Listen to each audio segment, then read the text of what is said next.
you talked about your diagnosis with colon cancer. How many years ago were you first diagnosed with cancer? Was it 2? Yeah, it was the end of 2021, in December of 2021. And um and what was that like in terms of how much did you know about cancer?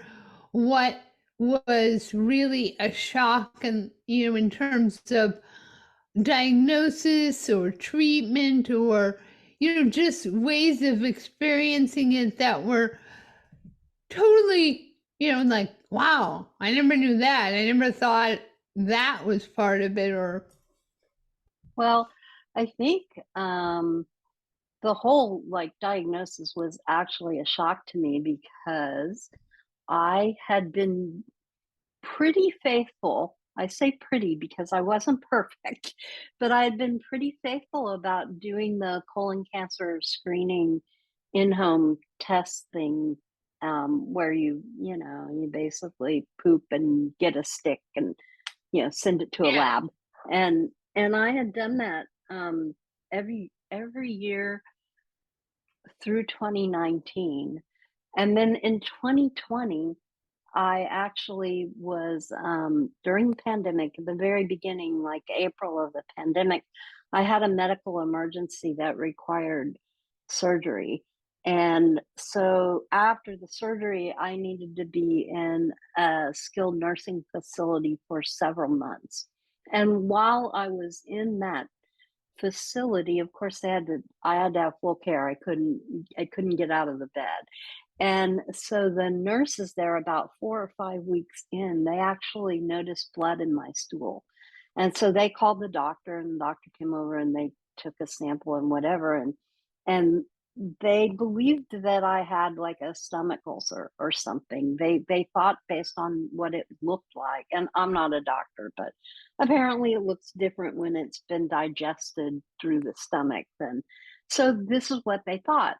So they recommended an endoscopy. Well, Kaiser wasn't doing endoscopies or colonoscopies except under emergent circumstances at the time. So when I got out of the skilled nursing facility, I started working with my doctor about trying to get a colonoscopy. And it was a year later, in 2021, before they would actually start scheduling them. And I just thought she wanted me to get the colonoscopy. And I'm like, well, we should do the endoscopy. But if you want to do both, I'll do both. What the heck, right? And so I was in the process of trying to get that scheduled. And of course, I don't know, there was a big backup, nobody can get. So while that was going on, I had an emergency at home where I actually almost passed out. And then they found out I was super anemic, like 5.9 hemoglobin, like blood transfusion anemic. And so then they did the colonoscopy because I'd lost a lot of blood. And that's when they found it. And honestly, I was shocked. I mean, I'm sitting there listening to them, and I'm still kind of on that drug that makes you not think right. And they're telling me, and I'm just like, but I did all the screening things until a year and a half ago, and they're telling me this tumor is so large that they couldn't get the camera around it.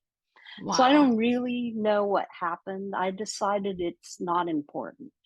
What happened in the past can't be undone, and I just need to find a way to move forward. And of course, I had told you earlier, but my dad was sick.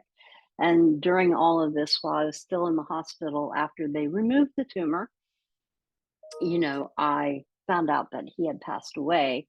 So it was just a lot. It was a lot to take in.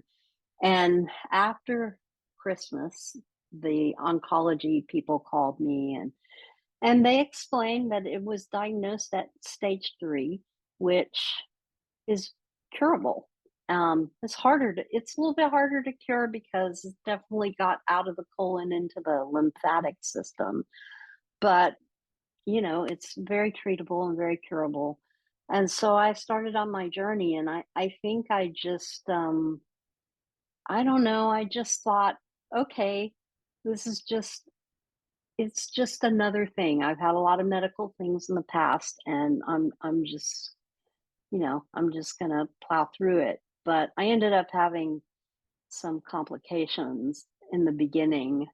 Like, I didn't know I was allergic to skin glue, and so they installed a port, um, to do because they needed to have a port to do the chemo, and they thought it was infected, but it turned out to only be a skin glue irritation. But it set me back like 2 months because we Mm. had to undo that port, and we had to let it heal, and then we had to do another port.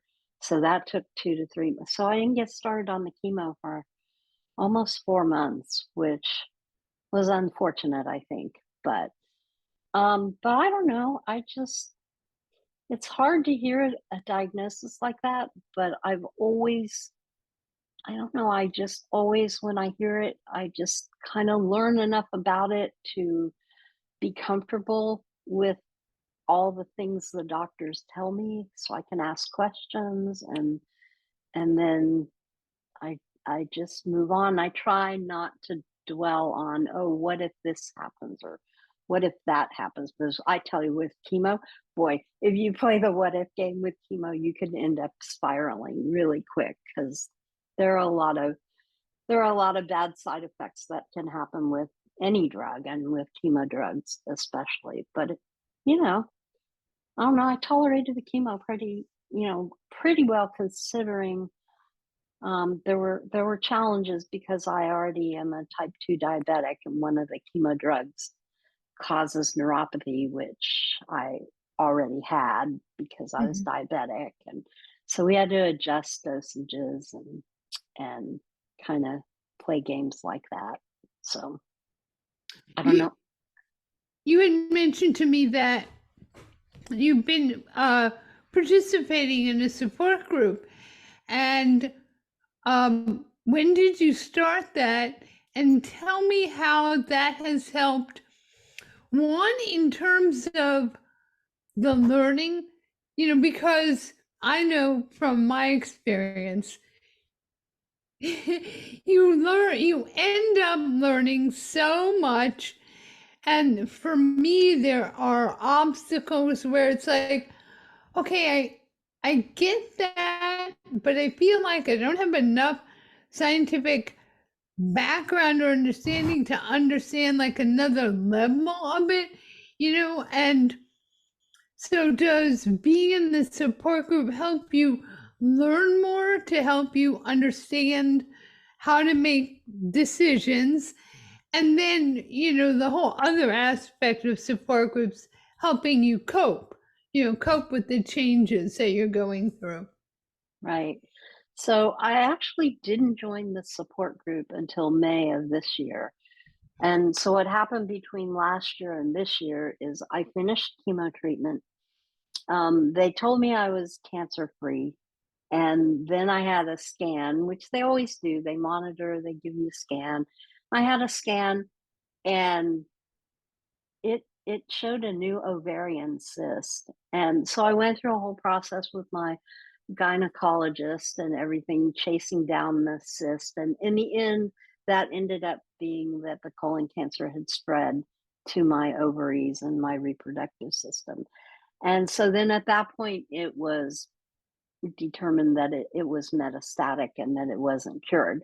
So at that point, I started reaching out more to, and that's when I joined the support group. And the first thing that I noticed, because I was worried about being in a support group, because I didn't want to be in a group of people who were like really down on life and like wanted to complain about their cancer and wanted to, just be a bag of negativity. And what was amazing, first of all, the facilitator is an amazing human. I don't know, there are not a lot of humans like him. And he's just really able to keep the group on an even keel and not let anybody go too far afield, right? But secondly, the group is full of a lot of very compassionate, kind people. And the first thing I learned was even though I'd heard it a million times, you'll hear this. Everybody's cancer is different. Everybody's cancer journey is different. Well, I got to hear like 15 people's cancer journeys, and they're all different. They're different in many ways. They have different types of cancer. They respond differently to treatment. They respond emotionally differently to what happens to them.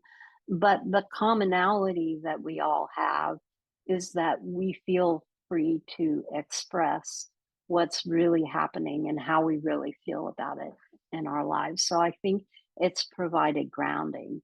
And the other thing that I think is really important and I was able to help with this and receive help about this really early on, which is no matter what kind of healthcare system you're in, it's difficult to navigate it.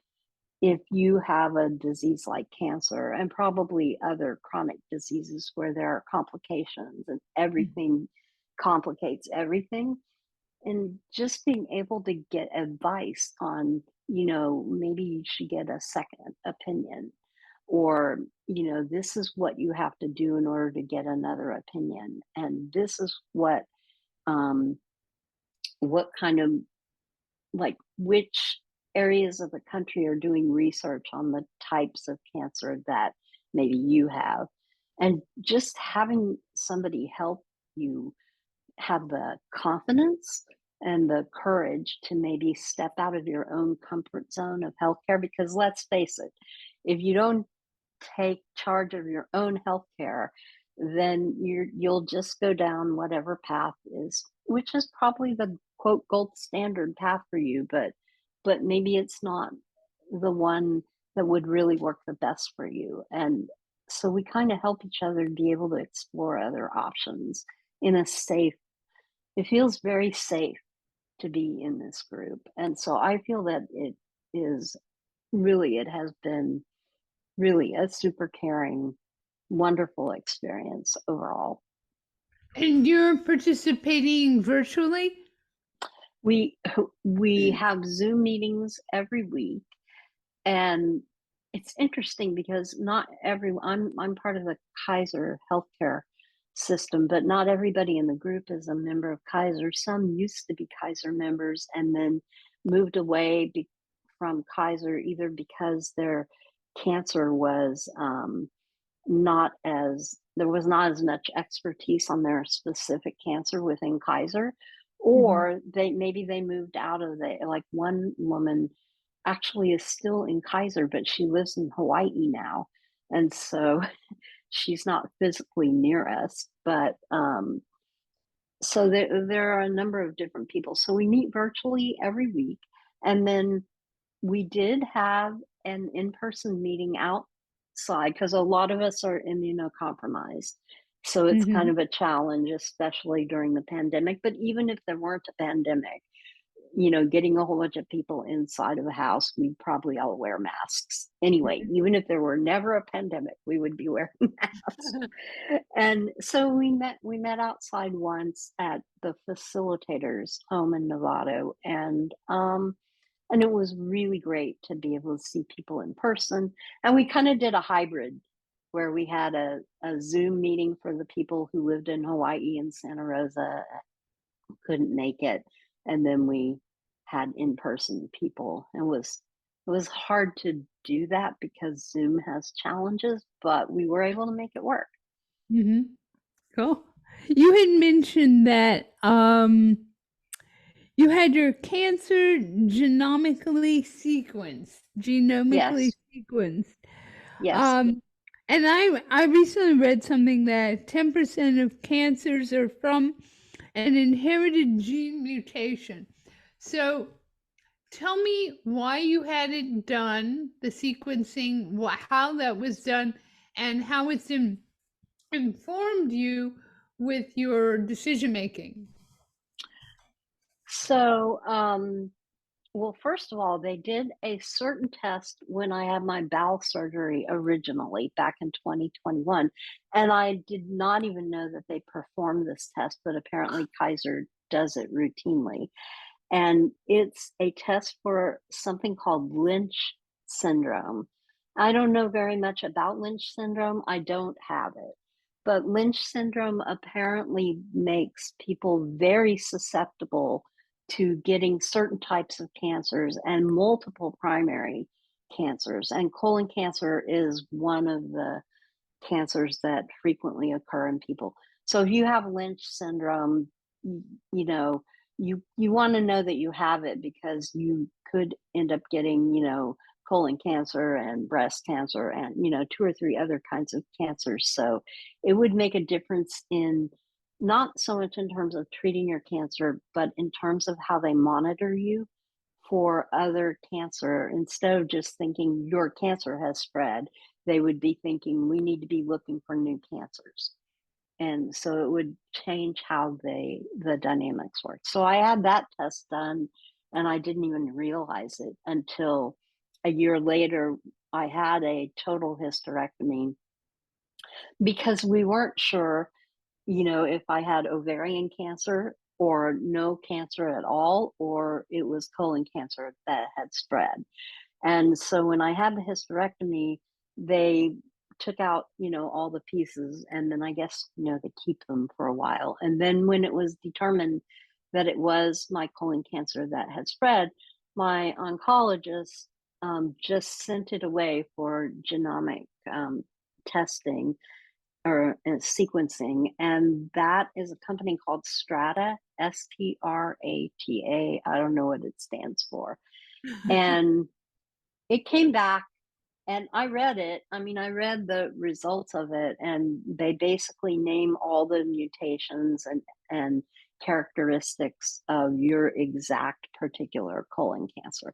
And the reason that you want to know what this is because there are some like targeted therapies and immunotherapies that can sometimes be effective in treating a cancer when you understand the genomics of the cancer. And in my case, we know that there are a couple of targeted drugs that we know actually don't work on my cancer. So, you don't want to go through chemo that isn't going to work.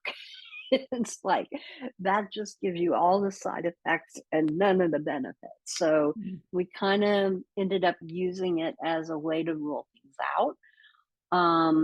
Later on down the road, it may be that there are some clinical trials or something that would open up that they would already now know my sequencing. And so, it takes a couple, I don't know how long it took. It took like probably a month or two to get the sequencing. So we already now know the characteristics of my cancer. So if more drugs come up and we know more about them, then maybe I would be eligible for those drugs. I mean, I think it's a very important thing if you're diagnosed with an advanced stage cancer to get it sequenced when you can, because then you'll know more. And Mhm. if you can't do anything with the data, then you can't. But cancer research is happening, and it's happening fast and all the time, and especially on common cancers like colon cancer. So So, I recommend well, people explore getting it if they have an advanced cancer. so how does that work now? Are you in a database? Do you have advocates monitoring? Uh, I mean, I'm assuming it's all computerized. That when something is available, it's passed some sort of clinical testing, and you would be eligible for it. You fit the criteria. Is Kaiser monitoring it? Is a external, entity monitoring it? Are you engaged in researching, what's going on around the world in terms of treatments? So I don't know the answers to these questions. This is part of why I think being in that cancer group is really helpful because they kind of know how to kind of point you. As far as I know, nobody, I'm sure there's a database. I'm sure somebody's looking at it, but I don't think anything is attached specifically to me, like, oh, when we find something that works on this type of cancer, we'll tell Karen. I think more what happens is the oncology team that you have pays attention to what's going on in their world of oncology. And one of the things that I probably will do in the future, maybe not that far in the future, is right now I'm on a drug treatment. I know there is one other treatment after this that I can do. I don't know if there's anything beyond that.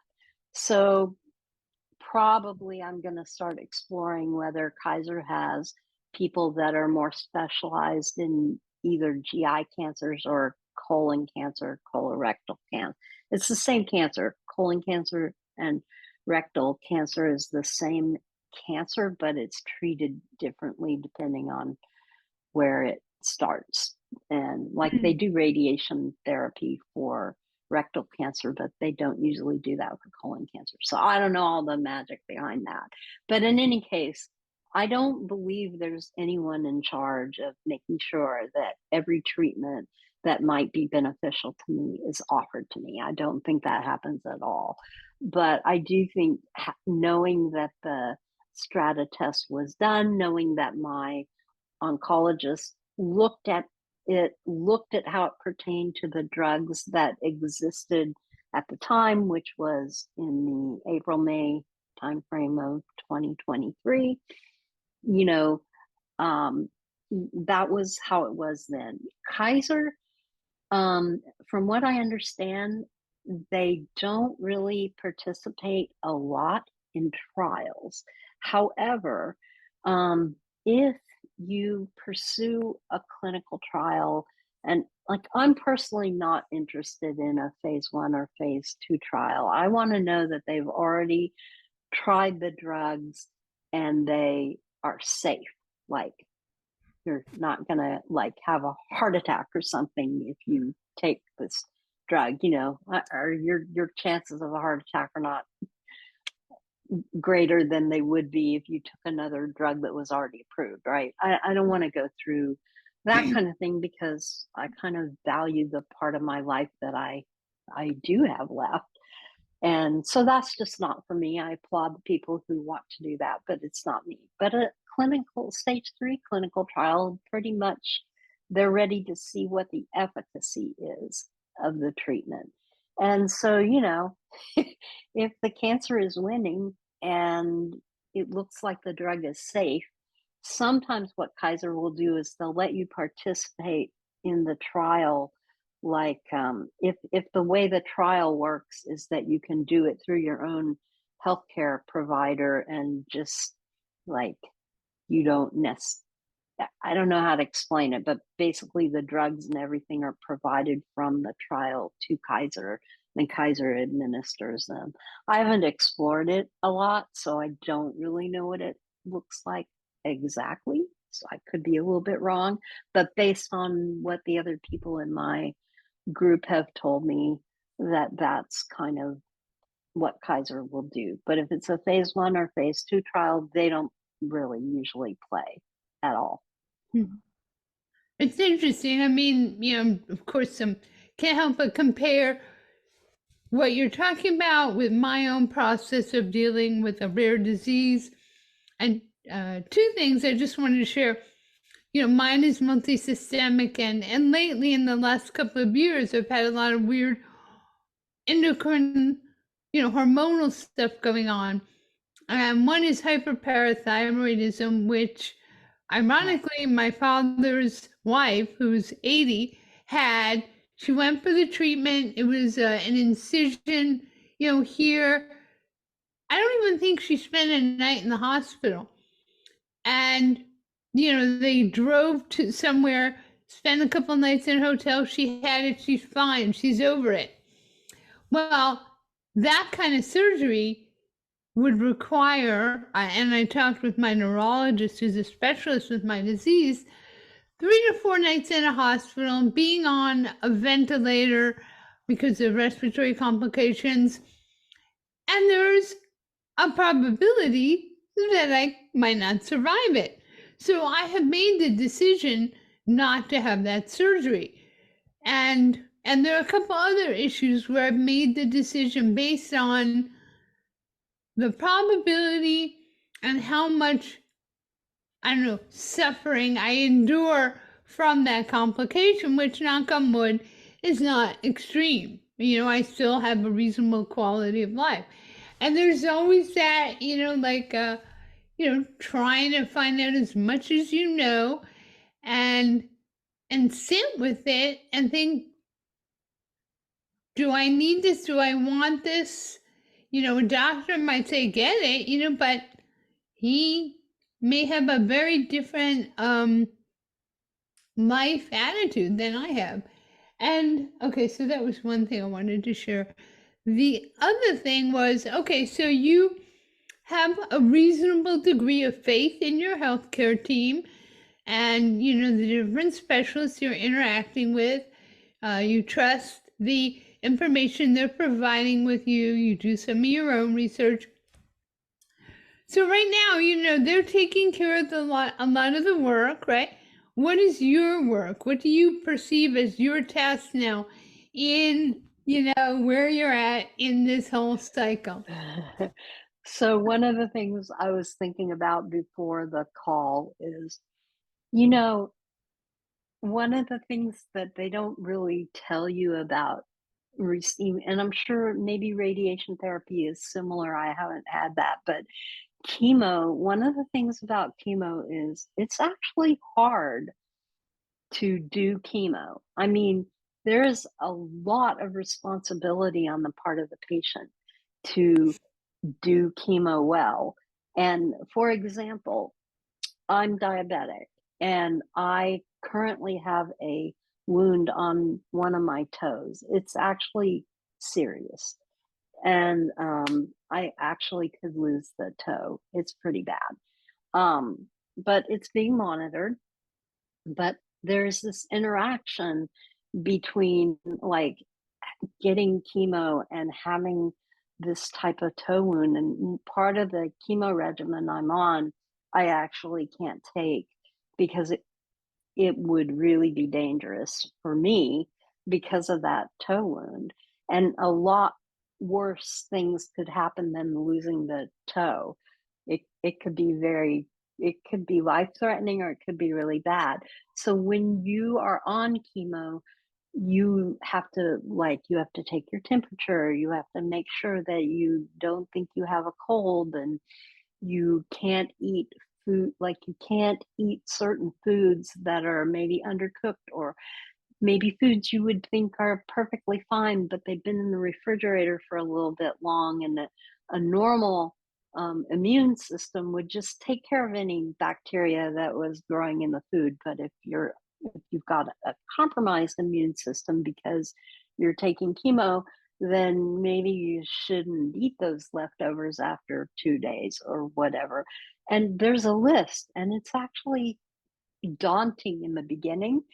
Um, and and then there's side effects there are side effects that they kind of advertise, that like you might lose your hair or your hair might thin or you might get little mouth sores, and but then there are things that happen that are not that.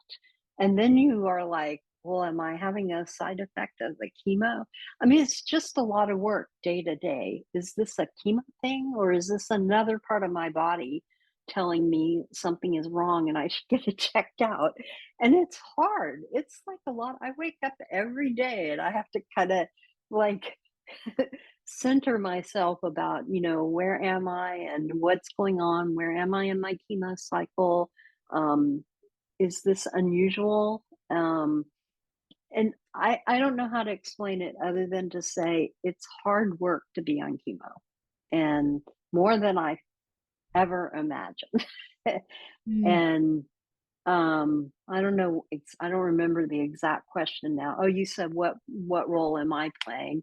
And I think that's a lot of it. I kind of am making a choice to have a little bit of tunnel vision. Like I know the chemo drug I'm on right now.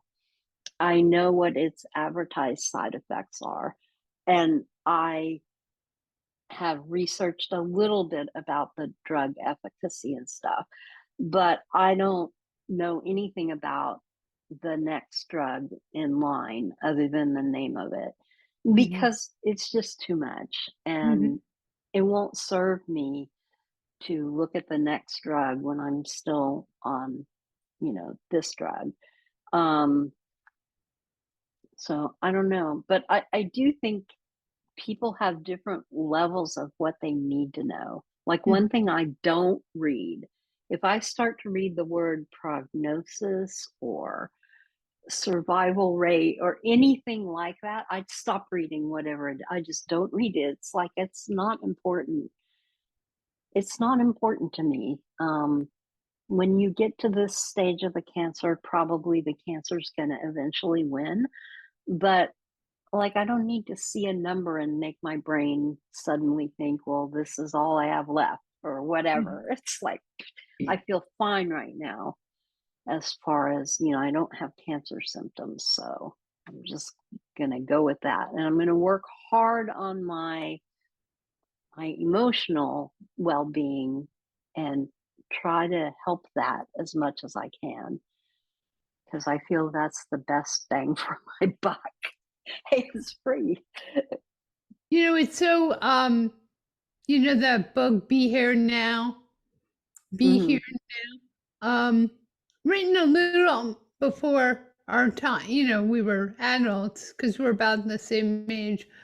But it's so true that you really have to ground yourself in the now, right now.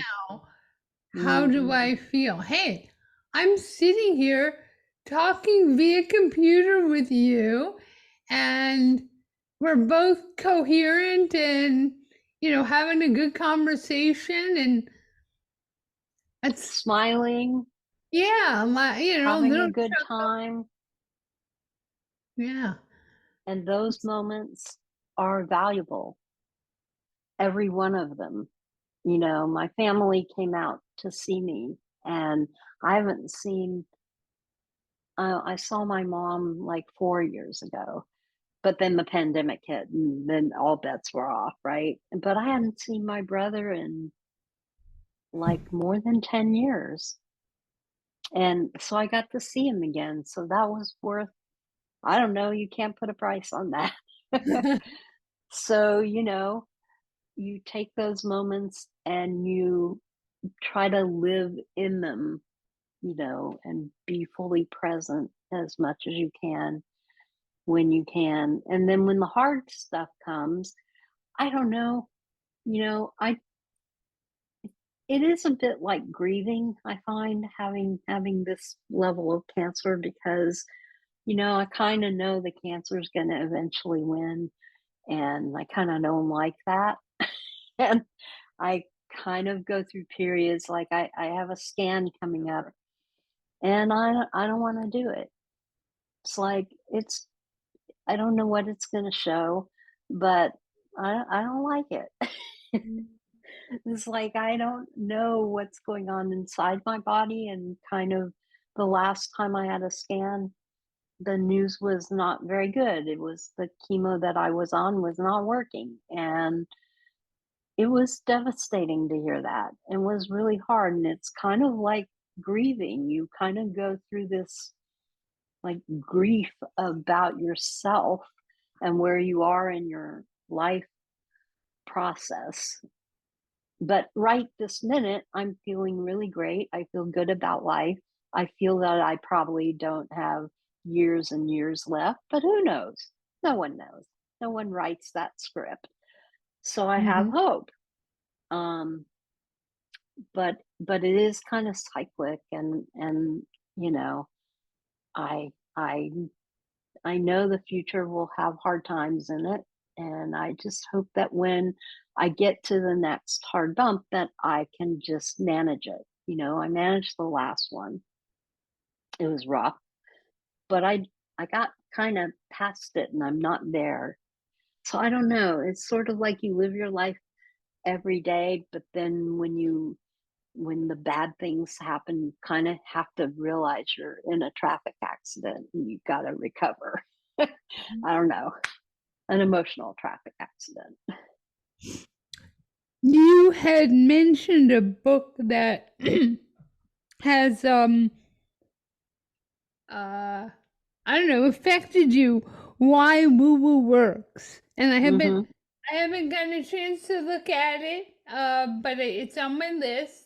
Tell me how you discovered the book and what you got from it. So I Which just I want to remind people that's how we know each other is in a book club. through a book I'll club. say that at the beginning, but Okay. So the name of the book is Why Woo Woo Works, and the author is a guy named David Hamilton. And the way that I found out about him is that after I had my bowel surgery, I needed some home health care. I needed to have some physical therapy to help me kind of recover my strength after the surgery. And I also needed, a little bit of wound care for the incision. And I believe it was my physical therapist.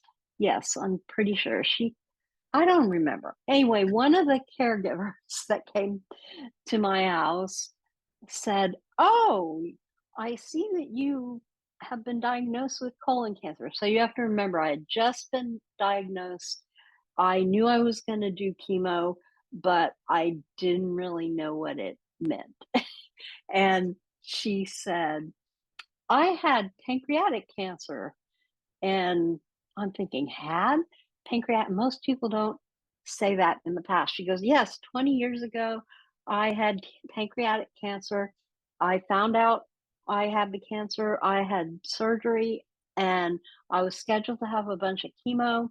And I heard about this David Hamilton guy, and I started doing guided imagery, using his teachings for imagery. And I've always been a kind of a big believer in guided imagery and really helping your brain, help your body be one with everything and heal. And because I really think a lot of healing happens because you want it to, and you think about it. And so I thought, I got to look this guy up. So I looked him up. I watched a couple of his YouTube videos, and then I watched a documentary that he was part of called Heal, Heal. And then I thought, I wonder what kind of books he's written. And he had just published Why Woo Woo Works. And I got to tell you, I love the title. So I thought, well, I'll give it a shot. Well, what I love about this guy is that, you think he's an all woo woo kind of guy, but no, he was a pharmacist or a pharmacological, like research person. He wanted to make drugs better for people. That was his original goal. So he has a lot of scientific background, and then he found that that wasn't really helping people, and so he started exploring more connections that were not related to what we think of as our physical world. And so what I love about the book is, first of all, it's very hopeful, and second of all, it marries science with woo woo. So he actually has data in the book about like studies that have been done, like, for example, prayer. There are a lot of studies that have shown that when people pray for somebody, that person actually does better than if um, another person maybe isn't prayed for. They can actually kind of show a correlation between praying for somebody and the stronger the connection. So, like, the more the group of people who are praying, not regardless of what religion they are, but the more that those people know about the individual, the stronger that connection appears to be, and the more that seems to help. And I just really resonated with so much in the book, and I found it really inspiring and hopeful. So, highly recommend. Well, I will definitely read it because I'm into that stuff. I don't know Hmm. if you listened to my episode, "The Power of Prayer." Have you? I inter No, I haven't. I interviewed a rabbi, a a death doula who is part of a Christian sect and had some very interesting things to say. And then this man who I met at a podcast convention who is sort of a lay preacher.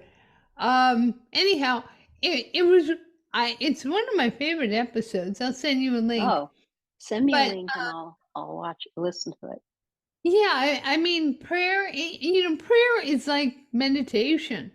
I mean, it is. It's just a form of Yes. meditation. And, kind of has a bad rap, I think, because there are so many people who use prayer W- as like a weapon. Right. I mean, it's like all things. Yeah. So I forgot, I wanted to finish the story about the woman who came to my home Oh, healthcare sure. Your person. PT. Yeah. So, yeah, so she, I don't know if I think she had a couple of rounds of chemo. I can't quite remember. But after not very long, they did another scan and her cancer was 100% gone. And basically, her oncology team said, this never ever happens. And she said, well, it's not coming back either. And that was 20, so well, now it's been 22 years. So I assume she's still in good health. But yeah, so she kind of said they really worked, it really worked for her. And so anyway, Yeah, well, that's I mean, a good thing for her to share with people. I mean, those stories are powerful, and they, what do you have to lose? You know, right, you know. right.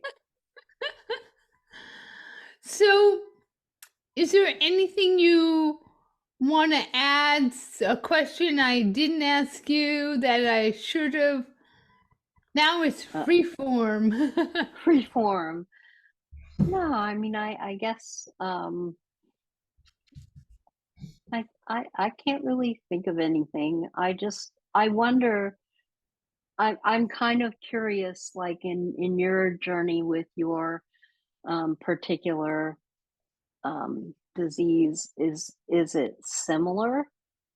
Is it um, well, similar. It's interesting. When I was diagnosed, it's a rare disease called myotonic dystrophy, so I didn't know much about it.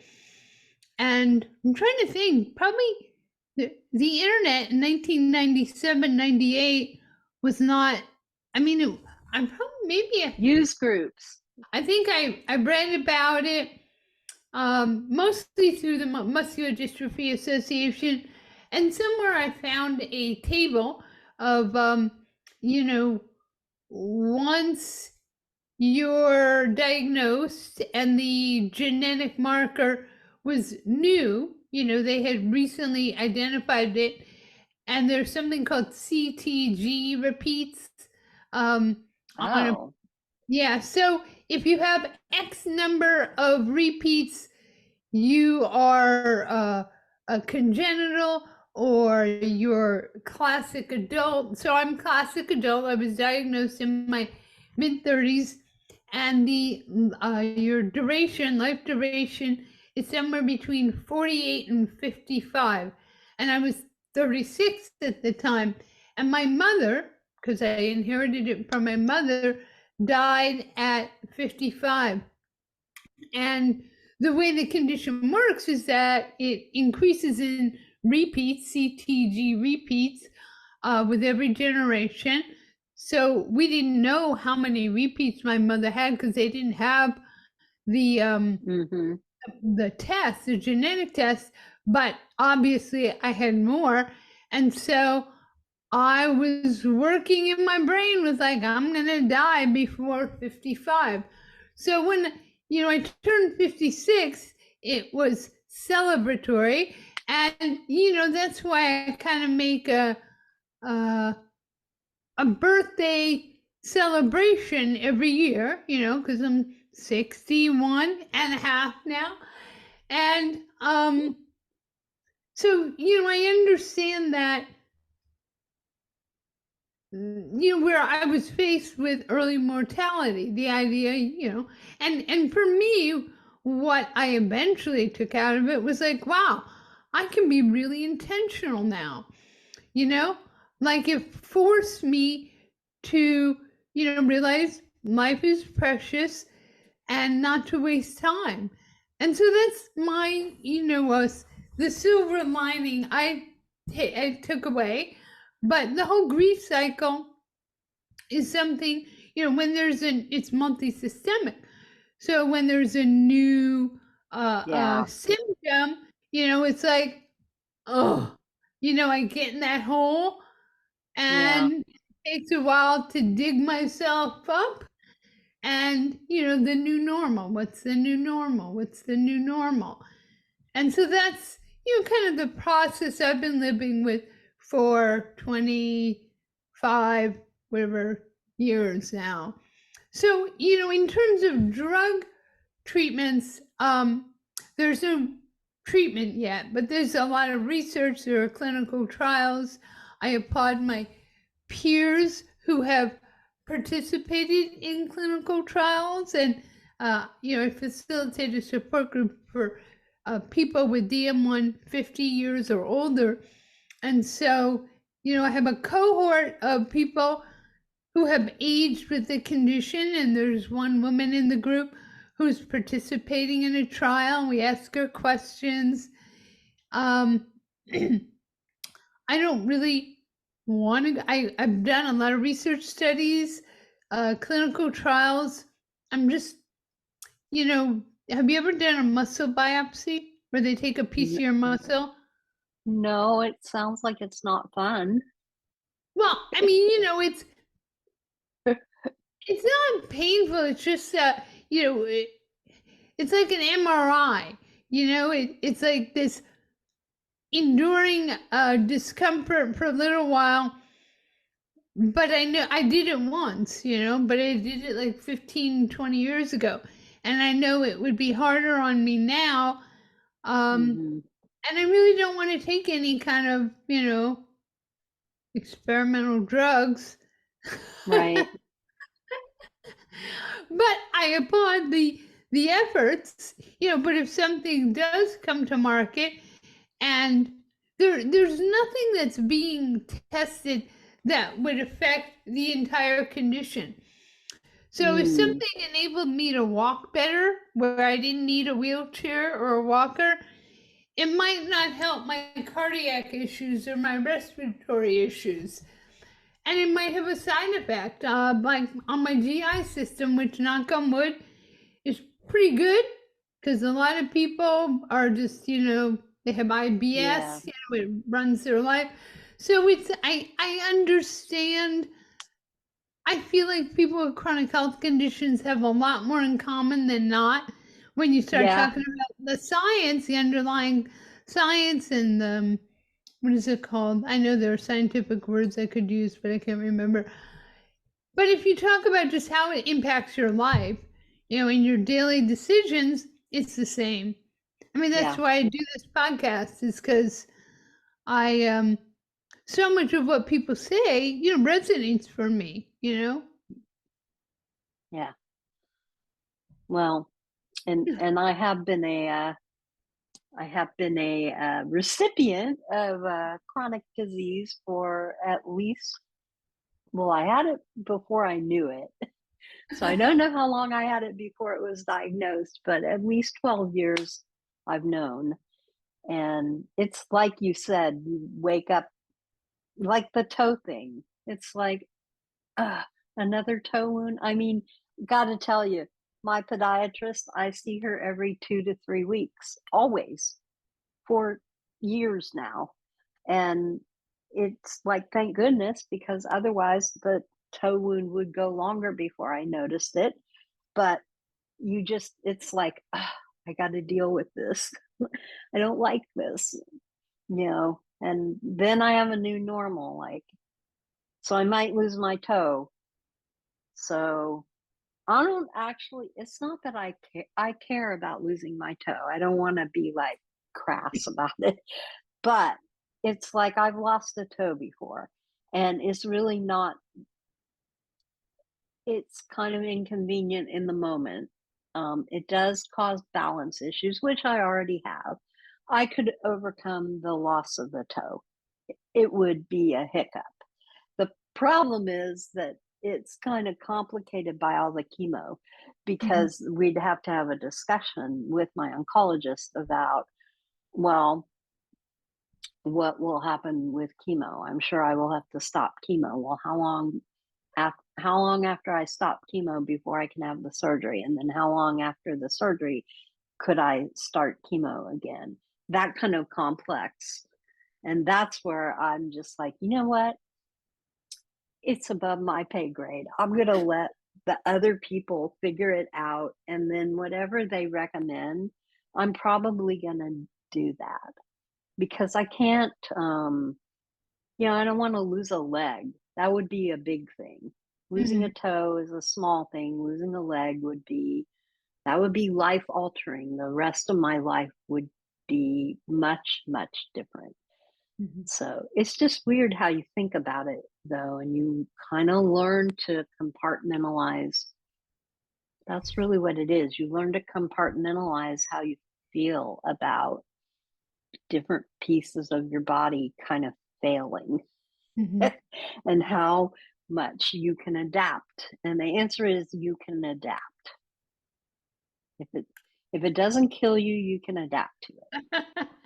I had the blessing of being selected to facilitate support groups shortly after I was diagnosed, and I have met so many people with all kinds of neuromuscular diseases, people who could no longer walk, people who could no longer talk, people who couldn't breathe on their own, people who had feeding tubes and could not eat Hmm. socially. They took food through their gut, and they laughed. They had joys. Yeah, They, I mean, it's amazing how a human, stripped of all these things that we take for granted, can communicate, can imbue, like just joy and love and a sense of connection. Eh, yeah. and And and we all have our threshold of what is no longer quality of life, and we're each should be entitled to define it our own way, because and I kind of know what's the bottom line for me. yeah, I'm not 100% sure. I kind of know. Um, I also kind of know how the cancer thing works, and so I've kind of have in my head a picture, which may not be accurate, but when you get a picture in your head, it you can make it happen. So I don't know, but but I kind of envision that you know that near the end there will be hospice care, and as long as you know everybody gets to die. It's kind of a thing, right? And I really like, you get to die. It's not like you have to die. It's like you get to experience that. And we're kind of afraid of it because we don't know what it is. We don't know what it means. There's no way to absolutely know, because you can never talk to somebody after they're gone. And even if they had a near death experience, you can always use things like, well, it was chemical processes in their body and blah, blah, blah. You can make up reasons why you think their near death experience is not what it would actually be like to be dead. So it's just kind of one of those things you can't know, but you get to do it. And I just don't know. I honestly don't know why society can't just kind of embrace it. And because we're afraid to talk about it. And this Mhm. is the other thing I like about my cancer support group is um, people have opinions about dying, and they're as varied as opinions about living, Mhm. and they're interesting. And I just wish that it were okay, in you know, okay to kind of talk about. Like I remember when my grandmother was ill, and we just didn't talk about it. You just Mhm. didn't talk about it, right?